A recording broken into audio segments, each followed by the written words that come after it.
You know those English idioms and expressions everyone learns, like it's a piece of cake or break a leg? Yeah, we're not going to use those today.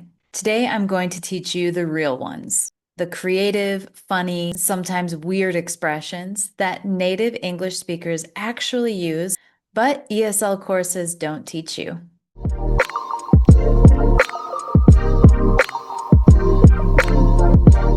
Welcome back to Lots Learning. I'm your teacher, Amanda Lots, and I teach you better English so you can be more successful. We'll start with the easier expressions, and as the video goes on, they will get more unusual, complicated, and strange.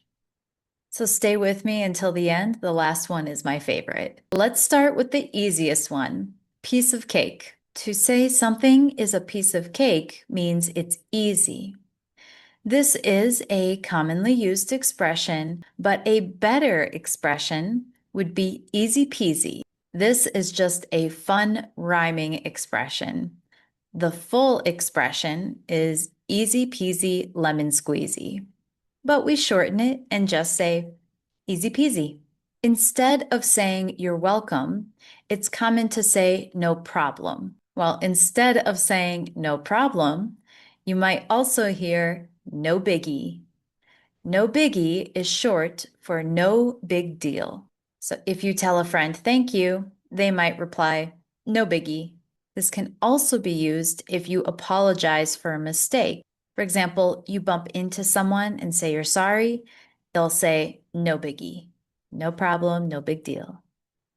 This one's similar to the early bird gets the worm.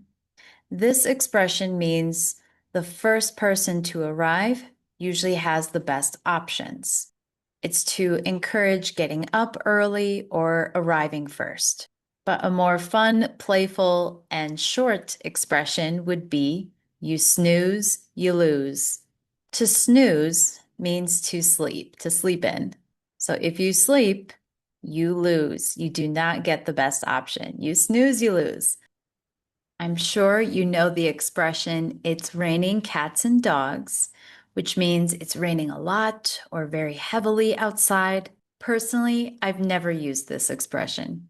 Instead, I would say it's pouring rain, or simply it's pouring. You could also say it's pouring buckets.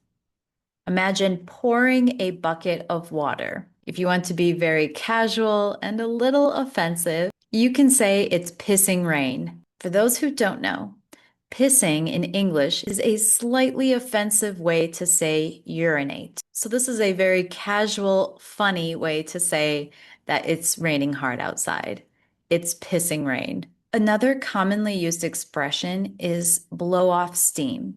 To blow off steam means to relax or find a way to de-stress. For example, you've had a long day at work, you go for a run to blow off steam. It can also be a way to relax. So after work, you blow off steam by getting a drink with your coworkers. You can also say unwind. I'm going to unwind with my friends. The next one is very difficult for most of my students, to have your cake and eat it too. So the expression is usually said, you can't have your cake and eat it too. This is about having choices. You need to make a choice. You cannot have both options at the same time. Imagine you have a piece of cake in front of you. You want to save this cake and always have it nearby, but you also want to eat the cake and enjoy it. You cannot do both. You cannot have the cake available while also eating it and enjoying it. Now, these expressions are getting a bit more complicated. Another unique expression is curiosity killed the cat. It's an expression warning not to get involved in situations that might have consequences. This shows that when a cat is curious, it finds itself in situations that can be dangerous. Basically, mind your business. Don't worry about other people's lives or drama. The next expression, a watched pot never boils. Imagine you want to cook pasta, so you put water on the stove. If you stand in front of the pot watching the water, it seems to take a long time to boil. It's best to walk away, do something else, and then come back to check. So, this expression is about patience, and it's advice to distract yourself and do something else rather than focus on the outcome you want. So, a watched pot never boils. But we'll shorten this expression and we'll just say a watched pot. And the person will understand the expression and the reference. Speaking of pots, the pot calling the kettle black. This is a pot. This is a kettle. Imagine this pot telling the kettle, hey, you're black. The kettle would say, so are you. So this is about hypocrisy, which means you are guilty of the same thing. Let's give an example for this one. You have a friend who is always late. When you meet them for lunch, they are complaining about how a coworker always arrives late to work. You would say, that's the pot calling the kettle black. Now, this expression is quite long and it can be awkward.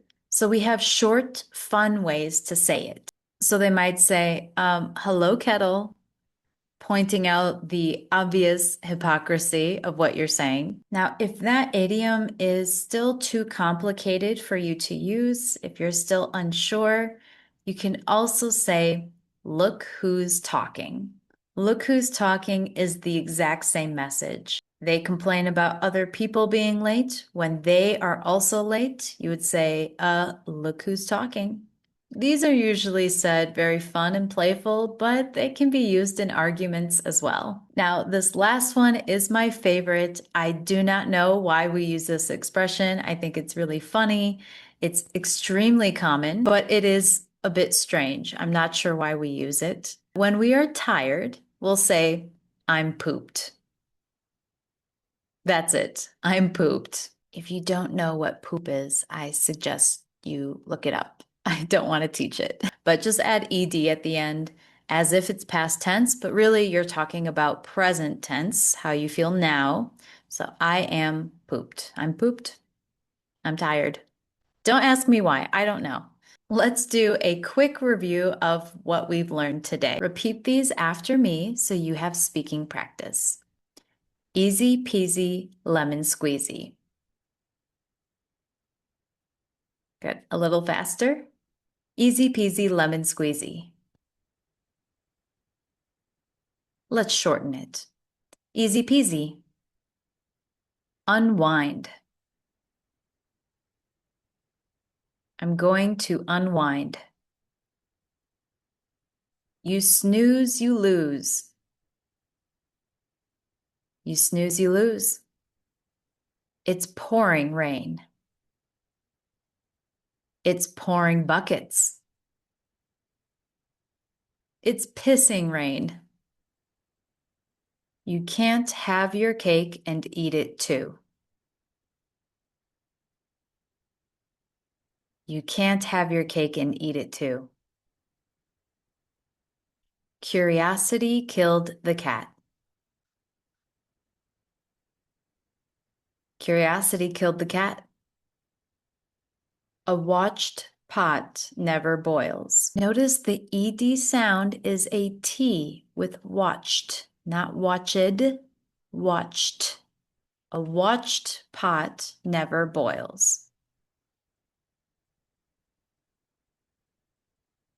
Or we can simply say a watched pot.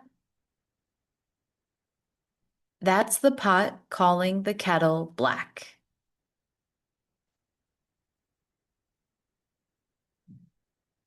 Now in this expression, we're using a flap T for kettle instead of kettle. Make a D sound instead of a T. This is discussed in another video as well, if you want to watch more about flap T. The pot calling the kettle black. Very good. Or we could say, hello kettle, you're black. And I'm pooped. Again, we have the T pronunciation for this ED sound. Pooped. I'm pooped. Try using these with a native English speaker and see how they react. I'm sure they'll be impressed. Thank you for watching. Great job today. And don't forget to like and subscribe.